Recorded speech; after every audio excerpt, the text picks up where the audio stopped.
just going to check your blood pressure again, Mrs. Slotnick, and your pulse. And then we're just about ready to let you get off to sleep. And while I'm doing this, I want you to do some of that nice deep breathing that you were doing before. Helen Slotnick is a mother of 3. She's 50 years old and lives in Randolph, Massachusetts. She's about to have her gallbladder removed. She's healthy, and the chances of surviving the operation are extremely high. That's great. And you're going to find that you're going to gradually get a little bit more sleepy because I've given you some tranquilizer in your intravenous. And when I give you the Panathol, I'll let you know.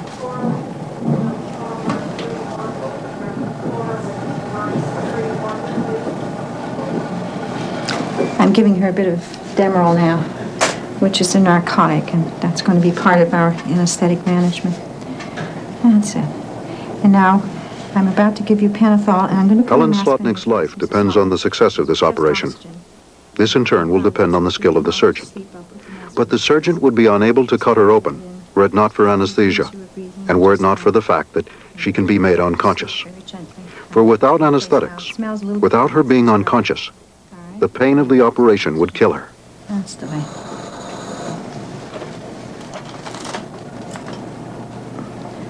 All right. Now, just take some nice, easy breaths. During an operation, we tend to think that it's the surgeon who takes the patient's life in his hands. But the surgeon is responsible only for that part of the patient's body that's diseased. It is the anesthesiologist, here Dr. Susan Larmont, who's responsible literally for keeping the patient alive. Nice, big breath. That's the way. You're doing just fine. When you wake up, you'll be in the recovery room. There's going to be a plastic oxygen mask on your face. And you're going to take some of these same big breaths that you're taking now. Everything's going to turn out all right. Dr. Larmont is giving Helen Slotnick drugs that will prevent any pain from reaching her consciousness. In addition, she's giving her muscle-relaxing drugs. In the operation, she'll be unable to move a single muscle. Once she's asleep, the anesthesiologist has to breathe for her, and so will become her link between life and death.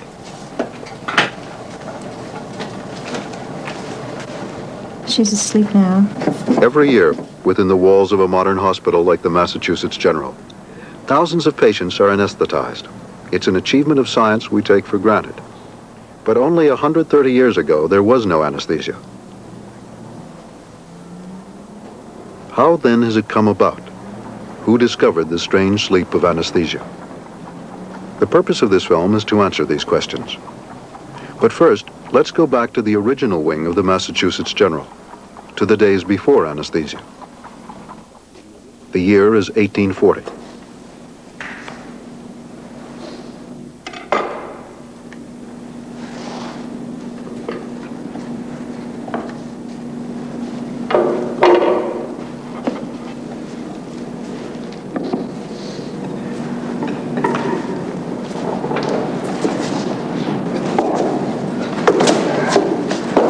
The patient is Patrick Flint, recently arrived in Boston from Ireland. His leg has been crushed between a ballast barge and a lock in the Merrimack Canal. This happened 2 weeks ago. Now gangrene has set in.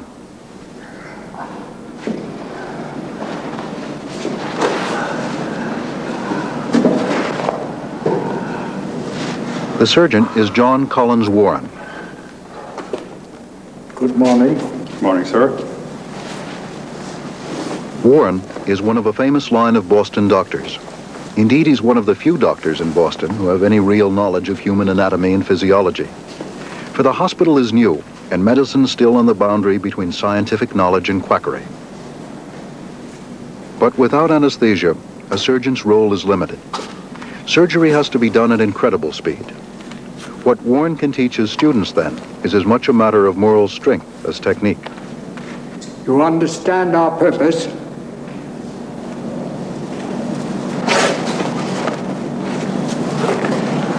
Mr. Flint, will you have your leg off, or will you not have your leg off? Yes. Laudanum, please.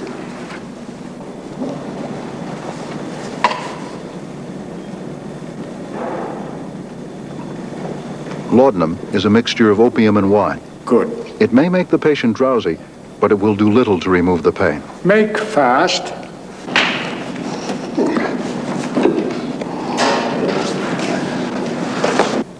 Apply the tourniquet.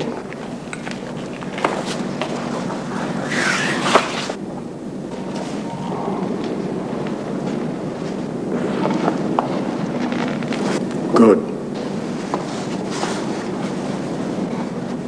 Knife, please. Time me, please.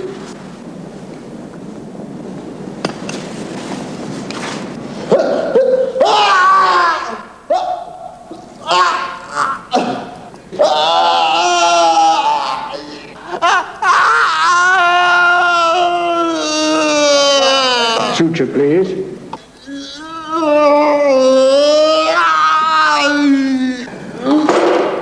Saw, please.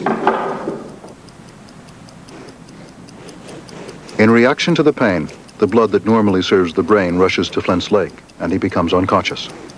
This is known as shock. If shock continues and the operation is not completed soon, the patient's brain will not have enough blood, and his heart will stop pumping.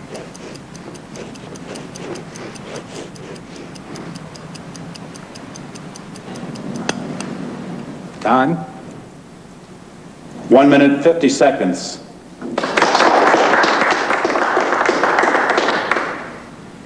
Time is of the essence. Would for Mr. Flint that it could have been done more quickly.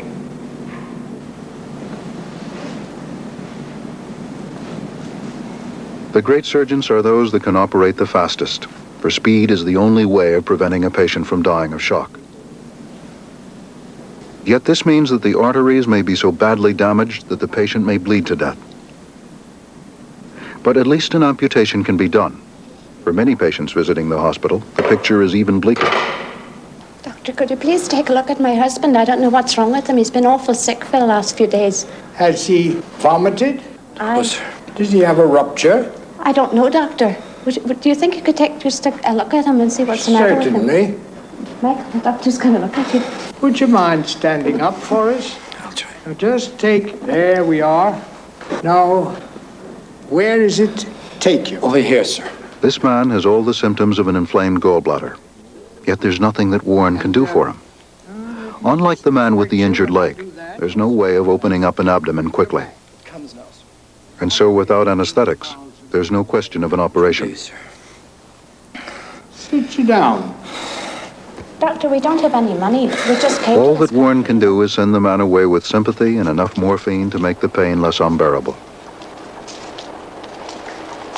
In a short time, the gallbladder will rupture, cause peritonitis, and kill him. But in the 1840s, it is not only surgeons and their patients who have to face the problem of pain. You took the roots out separately? These are two Yes. Boston dentists, Morton and Wells. Very well. I'm wondering... Their desire to do better dentistry is directly hampered by a lack of something with which to kill pain. Come in. Hello. Mr. Wells? I'm Mr. Morton. Oh, I'm Mary Comstock. Mary Comstock comes from a family of rich Boston opium merchants. I've got a problem I've been having with some of my Her teeth are rotting, Well, and now she's worried about how she appears. I've been to a number of dentists. At this time, most dentists are unwilling to extract teeth. They merely place false ones on top of the old rotting I stumps. mean, there must be something else. But Mary Comstock has heard that Morton and Wells have a reputation for making natural-looking false teeth. It depends on the situation. Perhaps if you sat down, we could examine you. Then I think we'd be able to tell you a little bit better exactly But what we have I don't want to anything done today. I've just That's come for some perfectly right. advice. Why don't you sit down? Let us take a look, okay? All right, I don't want anything done. I just came to see if there wasn't something What else Morton you and could Wells do are besides trying to knocking sell, out. essentially, is a procedure that's less disfiguring, but much more painful. This one's rotten almost down to the gum over here. Once again, please open wide. Over here, things are about as bad. Well, my opinion is that with the teeth in that condition, you would be much better off to have the majority of them out, in fact. If we leave those roots in place, then your lips are going to be held out so much that it will really ruin the appearance of your face, and I think that would be a Mary terrible Comstock's disturbance. choice is not easy. You take out the roots and- Either she faces the extremely painful prospect of having her teeth pulled out, Miss Comstock, or she goes to a dentist who will give her false teeth that may make her a laughingstock. After that, the results are so much better that I'm sure that Isn't you'd there be... something you can do besides... operating besides cutting? I mean, how do you go about doing that? It must be very painful. Well, we do have several ways, in fact, of making the pain much more bearable. We have, for instance, over here some brandy. I'm sorry, I don't drink. This would be for medicinal purposes, though. Well, brandy doesn't really... Why don't you show us once again? No, I'm Maybe sorry. we can... I really didn't come to have anything done today. I just came to ask your gentleman's advice. Thank you very much. Morton and Will's success would be assured with something to control pain. There are many drugs on the market, and Morton and Wills continually hear rumors that a new drug has been found or a new method of applying an old one. But there are few medical journals to communicate new discoveries, and only rudimentary methods of classifying drugs. Good day, sir. Good day. May I help you? So the I dentists certainly hope have so. little I alternative need to a something systematic to search of kill local pain pharmacies. and tooth extractions. Tooth extractions. You've tried clove oil. Yes, yes. The drugs on the That's not shelf are sufficient. those herbal remedies that have been And, tried for well, centuries. We have fries. The extract of cloves, No, birch bark, no, I've tried. valerian, It doesn't work. mandrake, opium and alcohol. Davis's. Also, with the advent of drug companies, there are a large number of new patent medicines, usually combinations of the old herbal remedies. Fry's vegetable pain cure, Bateman's pectoral drops, I believe Davis's painkiller, and so on. the very thing. Arsenic. Have you tried arsenic? I've not even heard of it for that use. I could try it. Very well, sir. Arsenic will kill the root of a tooth, and for this reason the pharmacist considers it a painkiller. But he understands neither how it works nor how much to use. Morton's approach is a random one. Yet a major advance is soon to come from an equally random situation.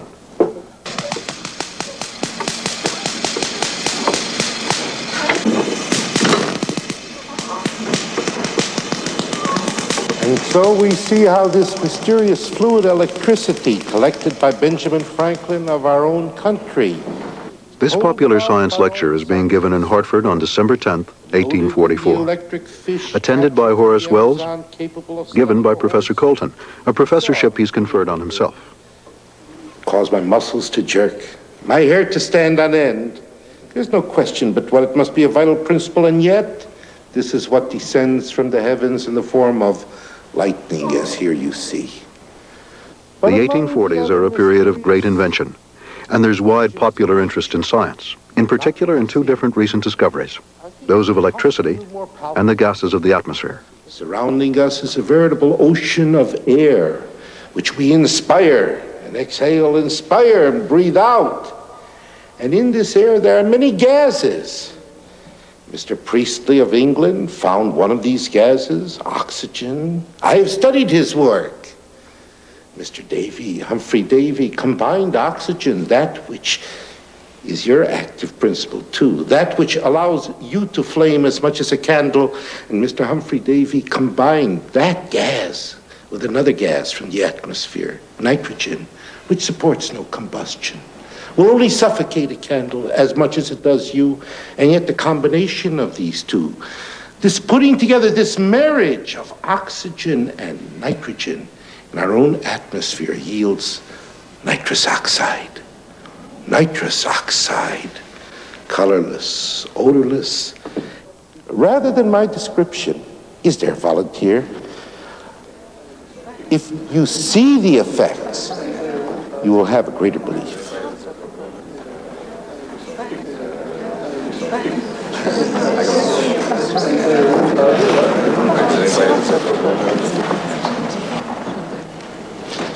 Now, sir, let me start with you. Sir, you will notice there's no odor to this. Now breathe. And breathe it deeply, regularly.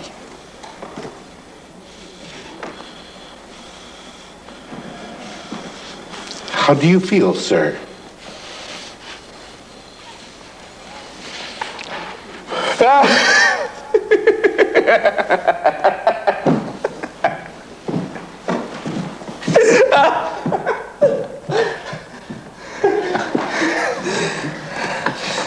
How do you feel, sir? Formidable. Formidable. Intoxicated. No, You feel just fine. very good. Again. Breathe deeply. Regularly.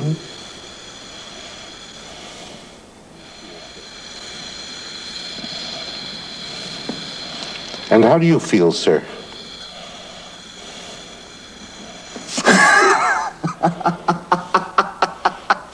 Nitrous oxide is, of course, laughing gas. Breathe slowly and deeply. One of the hazards of laughing gas is that it can have a quite different effect on different people.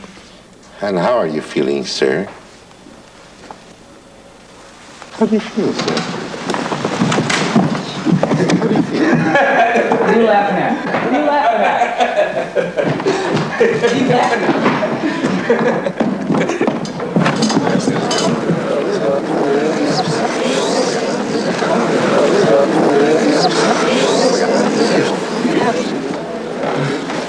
Was there something strange that happened?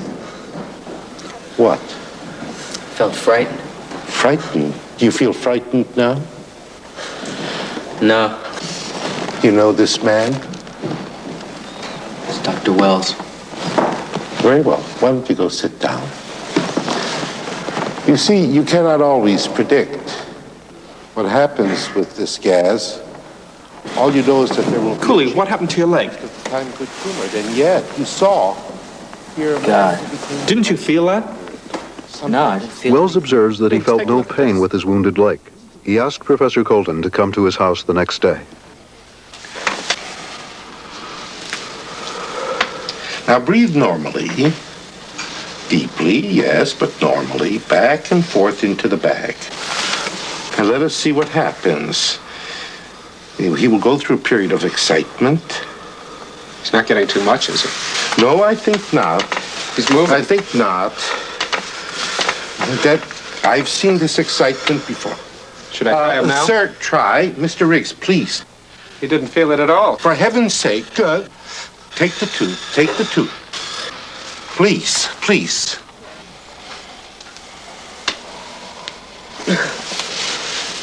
Got it out. Remarkable. But he's still not awake. Wake up, Didn't Mr. feel Wells. it. Mr. Wells. Wake up. Wake up. Is it out? It's out. The tooth is out. Excellent. Excellent. And so the first general anesthetic, nitrous oxide, is discovered. It's discovered almost by accident by a man who knows little chemistry and has only himself to experiment on.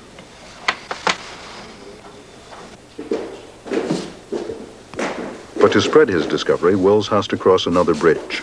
He has to persuade the medical establishment that it will work. I'm William Morton. Perhaps you remember me from your classes last year. Yes, indeed. I'd like you to meet a colleague of mine, Horace Wells from Connecticut. How do you do, sir? Good morning. On Wells's side is the fact that Morton has studied as a student of Warren, and so can get him an introduction. Well, recently in my practice as a dentist in Hartford, Connecticut, I have started using a gaseous agent known popularly as laughing gas, but known But there's a lot against scientifically him. as well as Warren knows about nitrous oxide. which I've discovered 20 years before, a whole branch of medicine, pneumatic medicine, has been built up around breathing the new gases, oxygen, nitrogen, and nitrous oxide. Now this is denounced as quackery. In addition to this, wild claims about anesthesia are not uncommon. You realize, of course, that many have come with comparable claims. Well, perhaps if we demonstrated it, perhaps that would And help. so, with a certain amount of diffidence, Warren agrees that Wells should demonstrate nitrous oxide to his class later that day. Gentlemen, your professor has been very kind to me in letting me come before you today. I happen to be a practitioner of dentistry in the Hartford area. To these upper-class medical students, And Wells, as you know, in our as a profession, dentist, as is in a mere yours, tradesman. we To compare their profession with his is hardly the best way to reduce their skepticism. recently come to my attention that a substance that you may be familiar with by the name of laughing gas, it's also known as nitrous oxide. In New England, the stern standards of Puritanism are on the decline. Many of the students have attended secret laughing gas parties. For Wells to suggest that there might be a serious use for the gas only increases their disdain. Nitrous oxide, and not only did I suffer no ill effects, but also I found the whole thing entirely painless. So what I hope we would do today is if we could have a volunteer from one of the students, perhaps we could demonstrate the use of nitrous oxide. Could we have a volunteer?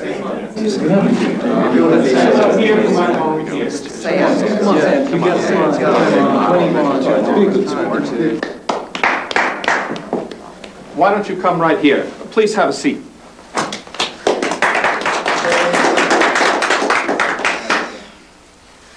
Can you tell me which tooth it is that's bothering you?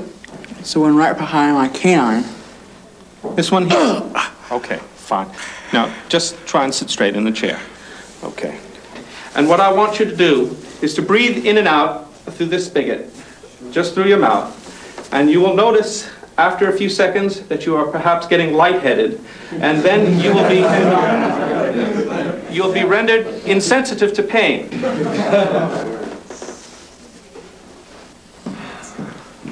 Okay.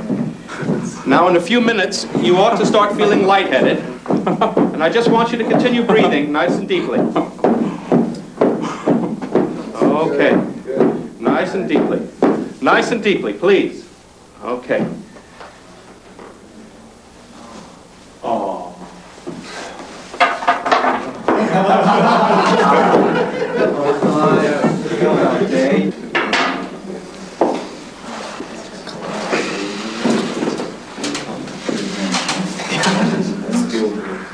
Wells has no idea that the anesthetic effect of nitrous oxide will vary from person to person.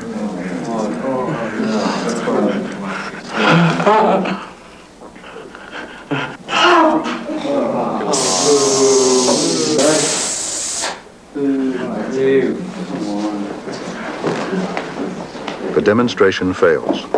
Wells is humiliated, and surgery continues without the benefit of anesthesia. But Morton continues to look for an anesthetic. He experiments with ether, a chemical discovered 300 years ago. At first, he meets with minimal success. Then he learns from Professor Jackson, a professor of chemistry at Harvard, that there is a difference between the ether he's been buying from pharmacies and a more highly purified ether. He suspects the more purified ether may work, so he begins to experiment in secret.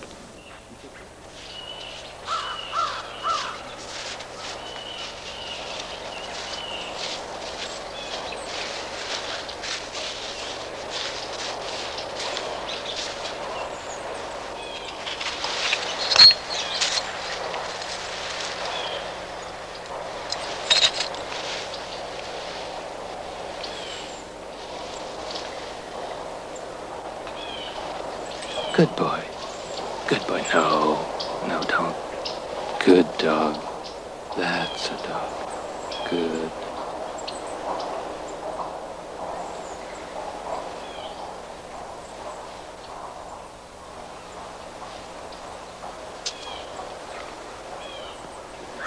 Morton has tried ether on other dogs, but with varying success.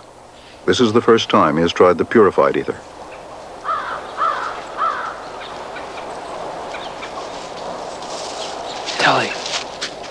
Telly. You're alive, Telly. Good. The dog is Morton's own family dog. Like Wells with nitrous oxide, he has little idea what the correct dosage for ether should be. Morton is an ambitious man who has recently begun to make money from his practice. He sees great commercial possibilities should ether work as an anesthetic.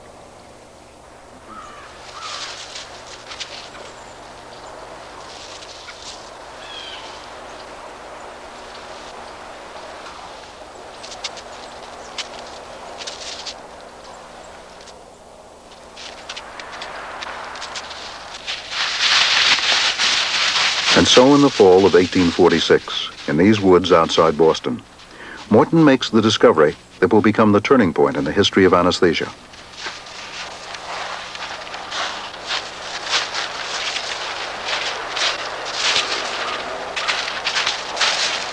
But Morton still has to persuade the medical profession that ether will work as an anesthetic.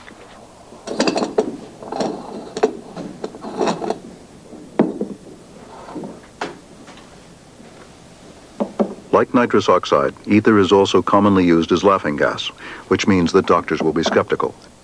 So Morton takes ether and adds red dye. He calls it lithion. Because he's training as a doctor, he's able to persuade other doctors to accept lithion on trust. Finally, on October 16, 1846, at the Massachusetts General Hospital, Morton administers lithion as a general anesthetic. The patient is Gilbert Abbott, who has a tumor removed from his neck. It is the most important occasion in the history of anesthesia, recorded in this faded photograph. The surgeon is the revered Warren, and so it is Warren who sets the stamp on the first chapter in the history of anesthesia.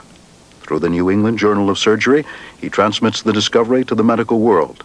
It is hailed as successful and widely used in surgery in the great medical centers of London, Paris, and Berlin. But it is to Edinburgh, in Scotland, that the story now moves. No. Oh. Lady Delgenny, a Scottish aristocrat, is in labor with her second child. The first died after a labor of 3 days. Her husband has been told that if this happens again, they will have to sleep separately if they are not to endanger her life. Unlike most people, Lord and Lady Delgenny can afford a doctor. Indeed, living in Edinburgh, they can obtain the services of the best. James Young Simpson, one of the leading obstetricians of the time.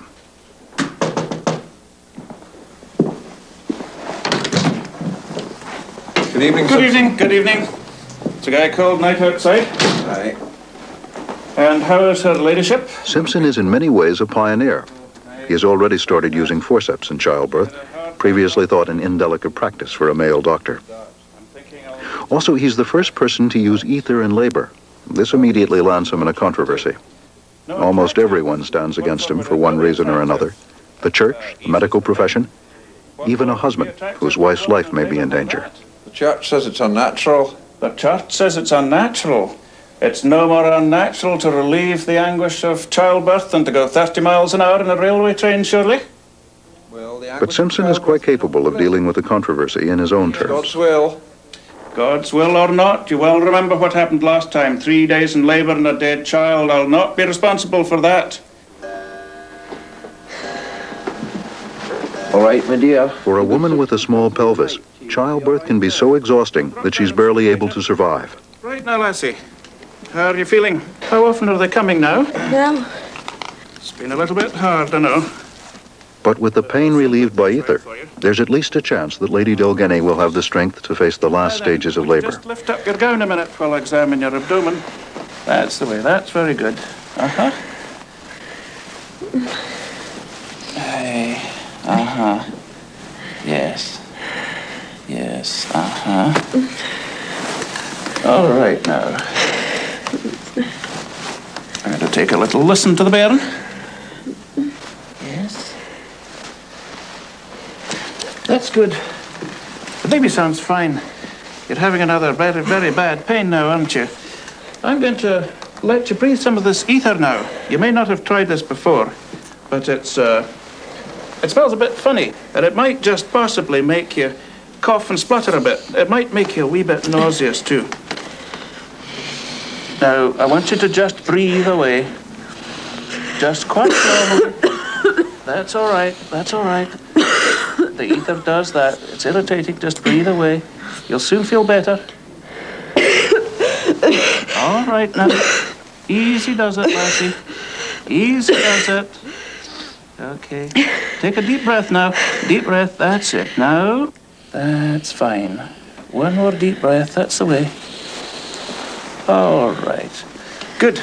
Simpson is using ether not as an anesthetic, but as an analgesic, not for stopping pain, but for reducing it. In doing so, he's acting in a scientific manner. He's taking an invention, and instead of being satisfied with it, immediately looks for a new application. I'll give you a bit more of the ether, and we'll get you comfortable in no time. But ether has its problems, particularly when used in childbirth. It can cause nausea so severe that a person can suffocate. Do you want the basin?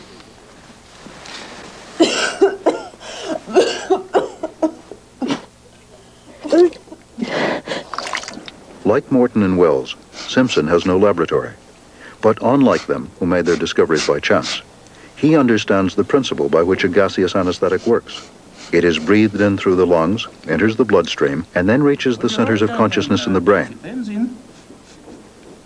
A clear liquid, aromatic smell, not irritating. Nearly every evening, he experiments with chemicals that can be sniffed in this way. Now, this next one's a powdered opium. As one of my students suggested that. We normally give it by mouth, but this seems to be a new idea. It's worth a try.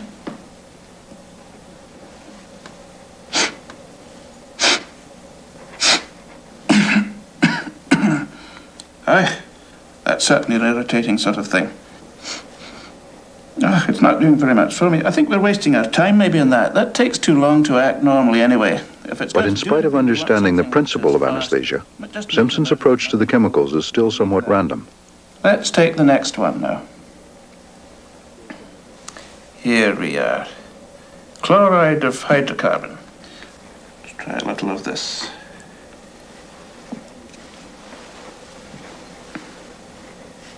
It's an oily sort of liquid, all right. No wonder they call it the Dutch oil.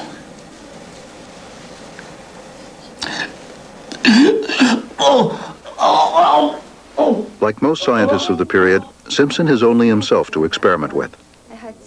Dutch oil is poisonous enough to kill someone, and Simpson is lucky to be in bed for only a month. But even there, he carries on research with his wife. As soon as he recovers, he begins to experiment again. After a day's work, Simpson often invites one or another of his poor assistants to dinner. Before dinner, they try sniffing a few more chemicals. What delicacies do we have for tonight? I wouldn't try this one, by the way. Well, why don't we try this acetone then? Let's try that. We'll start with that. Some for you. Some for me. Good. Well, let's see what this will do. Here's health, dear. And to you, Keith. It's not bad. It's a fine ethereal smell. It's not very strong, really. It doesn't seem to do anything to me, does it to you? Ethereal, but nothing much else, Doctor. Mm-hmm. I don't think it's going to do very much. Oh, well, what next then? What about the benzene? No, not the benzene. I tried that the other night. It wasn't any good at all. I think we've tried them all. Oh, there's this chloroform that Dr. Waldy suggested. Oh, yes, I put that on one side. I didn't think that was going to do anything, but we'll have a try if you really want. Try. Uh-huh. Let's put it in the saucer.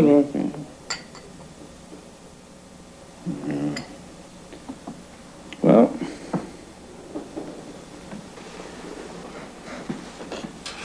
it has a good smell.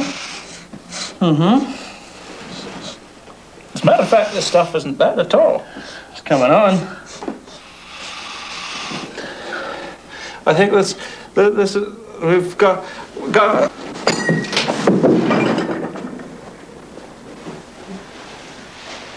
Oh, James, whatever's happened? How's that? Keith? How's that? I think I can. Oh, my, that certainly did something. You sure did? Oh. I think we've found it. I think we have. I think we've really found it. What did you try? Draw out your chair, dear. Come along, let's try this again. We're just trying this one here. This is the chloroform. The date is November the 4th, 1847. Are you sure it's safe, James? Of course it is, Jessie. Only a year after Morton's ether, another major anesthetic is being discovered. Cautiously this time. Now. All right. You see, that's perfectly good.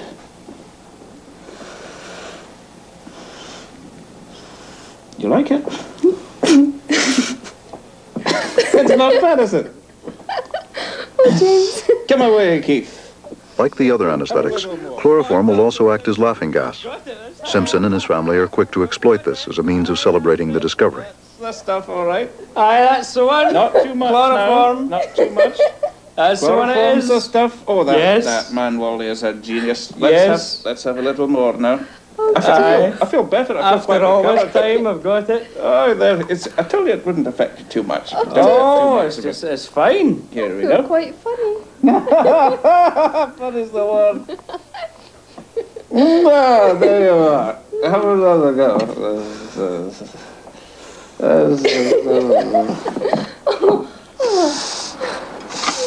Yes, this is the one. Within a few weeks, chloroform is being widely used. It is denser than ether and so easier to carry. Here in the bag of Mr. Megison, an untrained country doctor near Newcastle in England. Hello, Annie. Hello. What is it this time? It's me too. Ow! Easy now. Megison's patient, indeed one of his most frequent patients, is Hannah Greener. She lives alone with her father, farming 2 acres of rough ground. I'll have to operate. A week before, she stubbed her toe while clearing stones from their field. It has become infected, and the toenail needs removing. I want chloroform then. All right.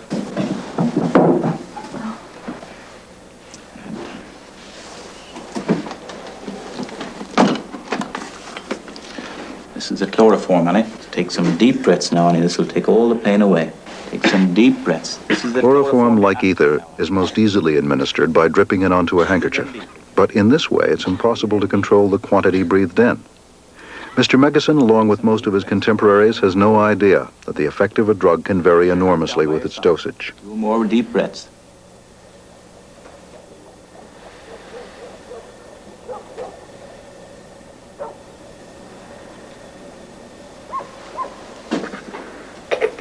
For Mr. Megison, whose meager earnings depend on the number of cases he can see in a day, chloroform has a particular advantage. It works much faster than ether.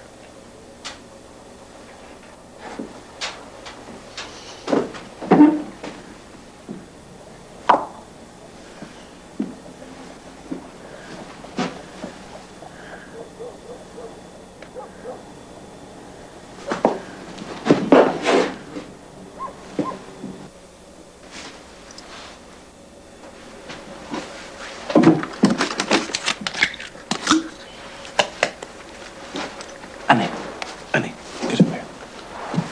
Take some brandy. Take some brandy. Swallow it. Swallow. Oh.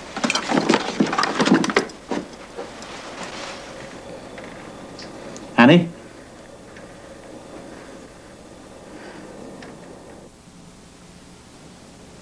The coroner's verdict is simple. Hannah Greener has died of the effect of the chloroform.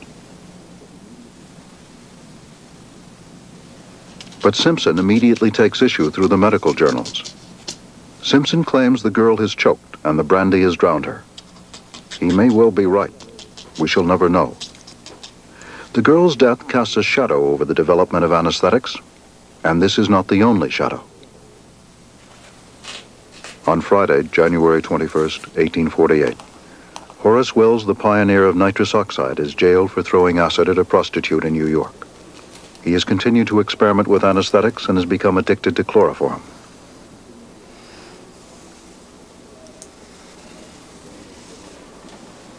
Wells writes to his wife, "My brain is burning, and I am fast becoming a deranged man. I cannot live and keep my reason. My dear wife and child, if I were to live, I should become a maniac."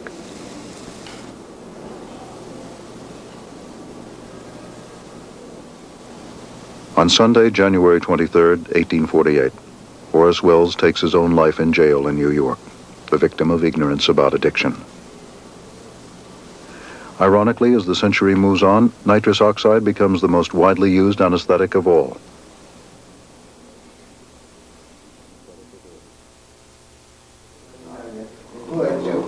It is now 1884.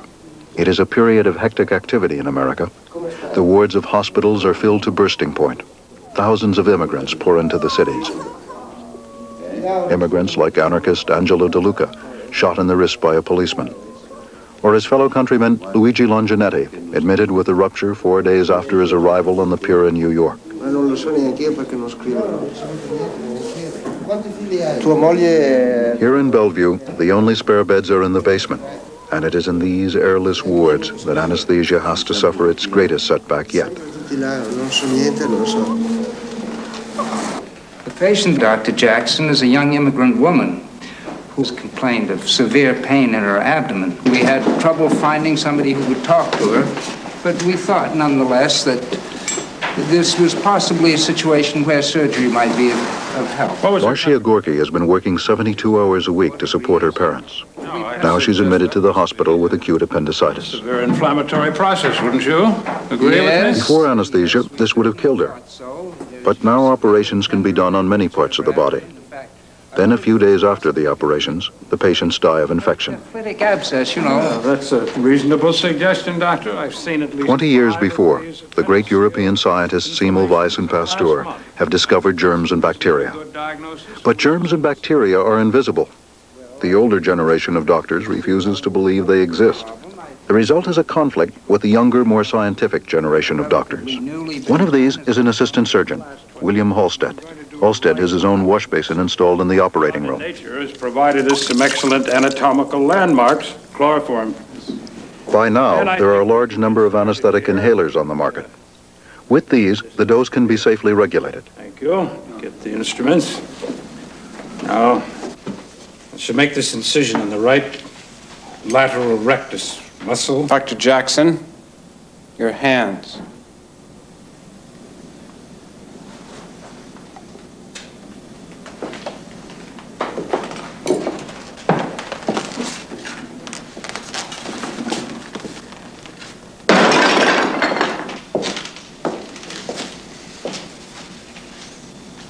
Knife. Your hands, sir. They're still unwashed. Good day. Would you assist me? With pleasure.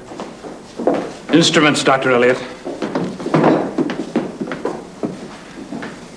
I'm worried about Halstead. Surgeons like Jackson are highly competent in their own field. But with anesthesia making possible so many new operations, over 30% of those operated on are dying of infection. Halstead and his close friend Hall are almost the only doctors in Bellevue ready to fight the issue. Within the fortnight, suppuration will be evident in that wound. Well, if you're going by the smell, I think that's the breast patient over here. Helen McPherson has had a small tumor removed. Without the operation, it may well have healed itself. But general anesthesia has made the surgeons keen to operate wherever possible. She feels warmer today than she did yesterday. She was 102 yesterday. Her dressing shows a little pus on the lower. Without surgery, her chances of survival would be much greater. I doubt it. My patient is where? Down here. Will you wash your hands, please? Halstead is well-to-do and arrogant. He has overridden the hospital authorities and had basins filled with antiseptic carbolic acid put in the wards.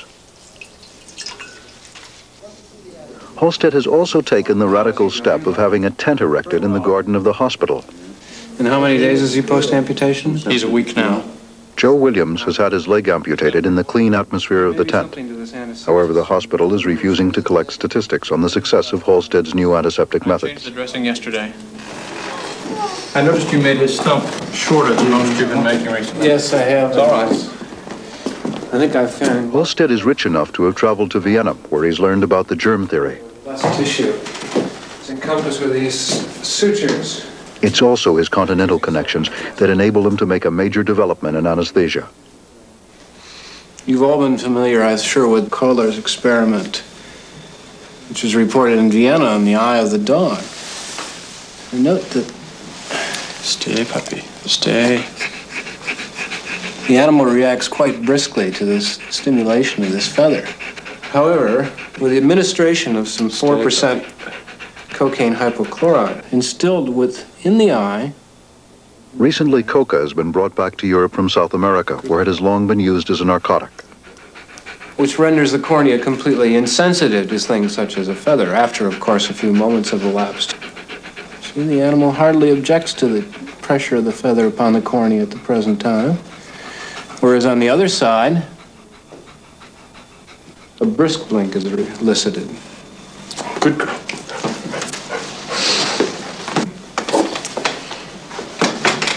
Dr. Hall and I have actually on our own extended a little of Kohler's principle and have been applying some of this cocaine on our tongues. We've been quite interested in the effect. Even as a young doctor, Holstead has a reputation of being strict and demanding with his students. Yet they compete to come to his expensive tutorials. Why don't you stick your tongue out for me? Try to hold it there.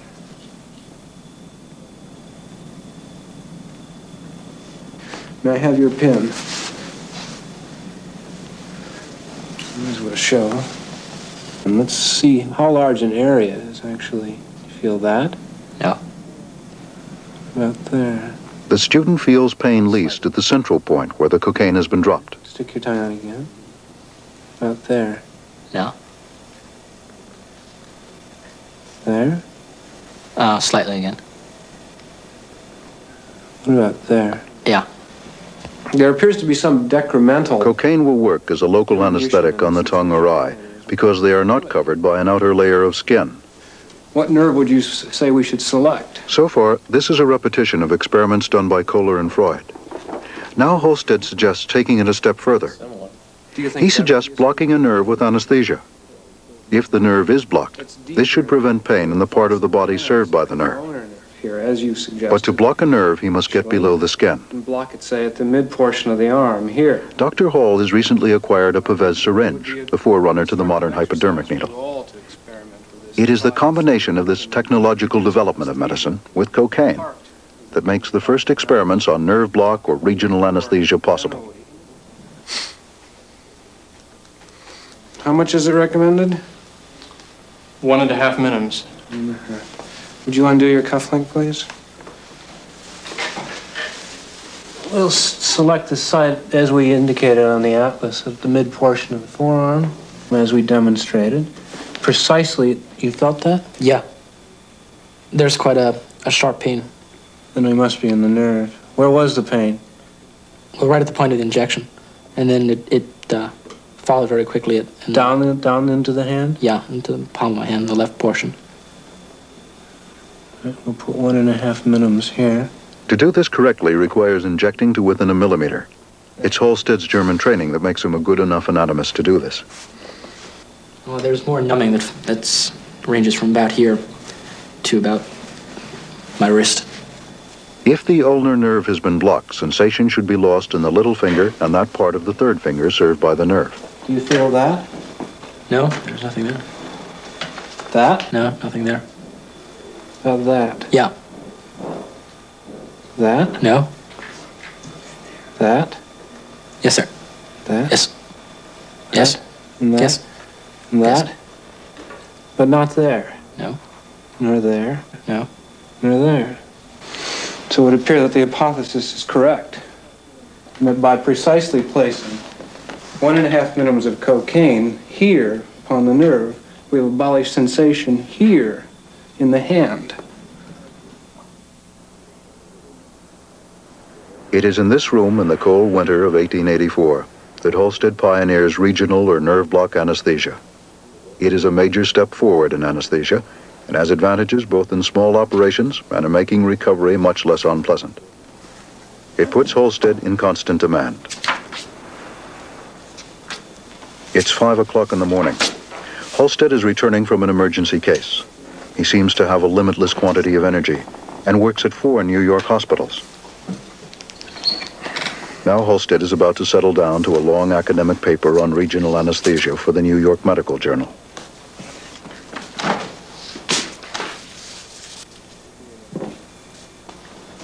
Cocaine, the forerunner of Novocaines, is also used as a stimulant in patent medicines. Holstead and his medical colleagues, by injecting it, get an even stronger effect, enabling them to go for days on end without sleep.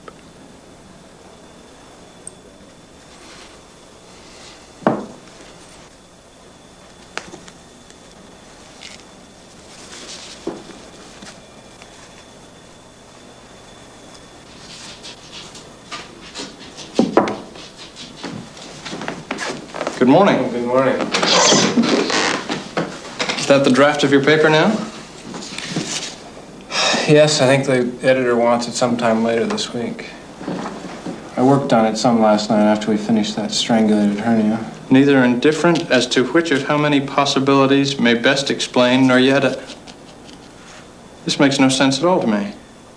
To you, it makes no sense? You do read the King's English, do you not? Read it again.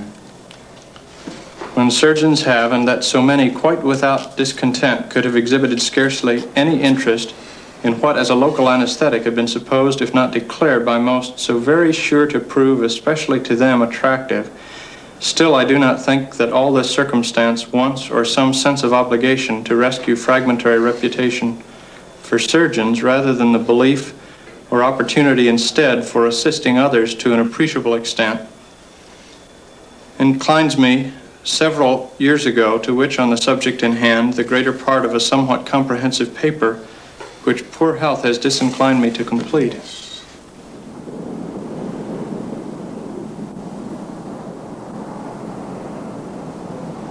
Nothing is known about addiction.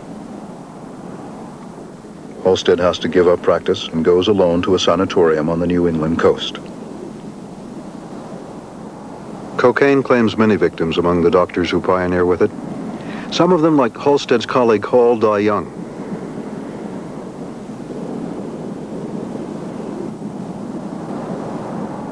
Halstead at least survives and becomes the first professor of surgery at the new Johns Hopkins University.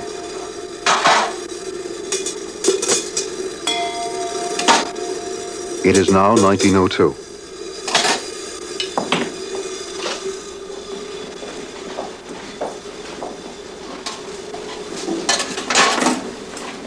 William Kelly is a teller in the Baltimore bank.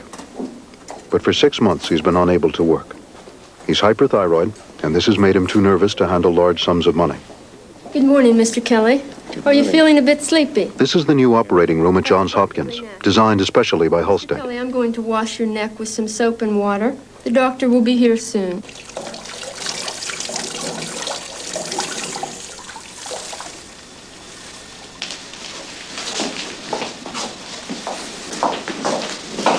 Good morning, Dr. Halstead. Good morning. I trust you're well this morning. Yes. Good morning. Good morning, Doctor. How are you, sir?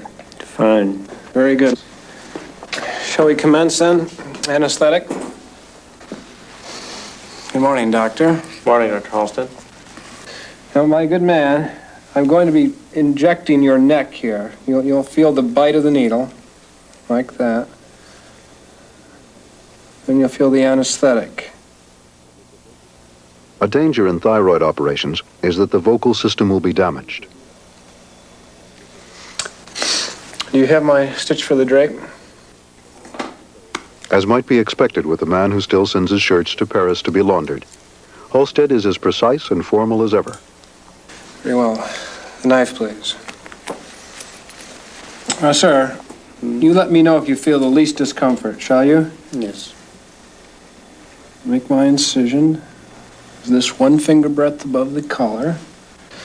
Artery forceps, please.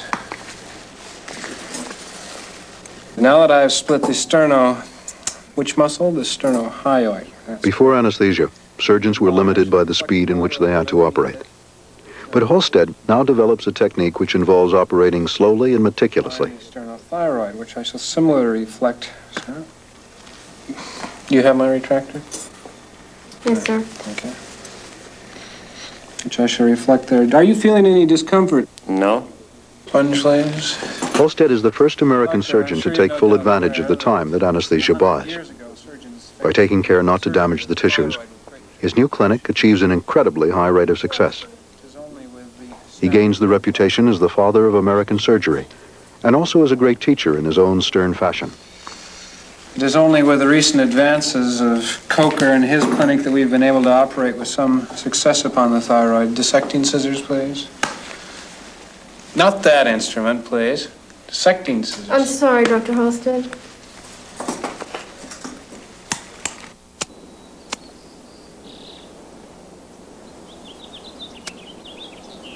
But in spite of his professional success, Halstead remains aloof and isolated. He retains the exotic tastes of his younger days, but he only overcomes his addiction to cocaine by coming to rely on large doses of morphine. This, however, was the kind of price that men like Halstead had to pay in their personal lives for laying the foundations of modern anesthesia.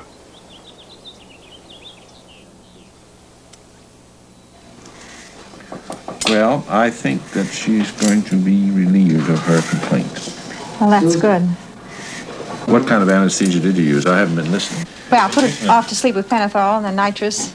In Halstead's time, surgeons were their own anesthesiologists. Now, with greater and greater control possible over the patient's body, the anesthesiologist has emerged to be the surgeon's equal. Instead of being given one large dose, the patient is now continually anesthetized, and the anesthesiologist keeps a constant check on her level of consciousness, her blood pressure, temperature, breathing, and so on. Partly, this is done by electronic monitors, but essentially the skill of an anesthesiologist is to have the sensitivity to feel and predict the condition of the patient in a state never far from death. Try out, but we never had any more infection. An experienced anesthesiologist can tell a great deal from small details. A glance at the patient's pupil, or the touch of her skin. Yeah, that's right. Can you open your eyes yet? Hi.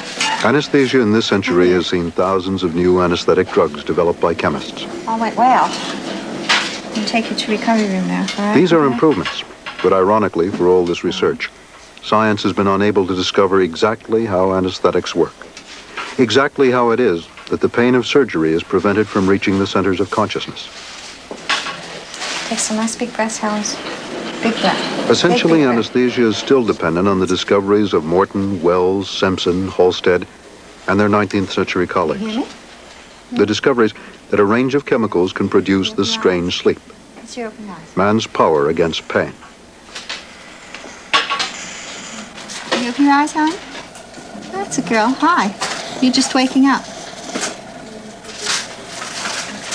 We'll be in the recovery room, and you'll be there for a short while, then we'll take you back to your room. The operation's all finished and all went well. Can you hear that? Good. Good girl. Yes? All went very well.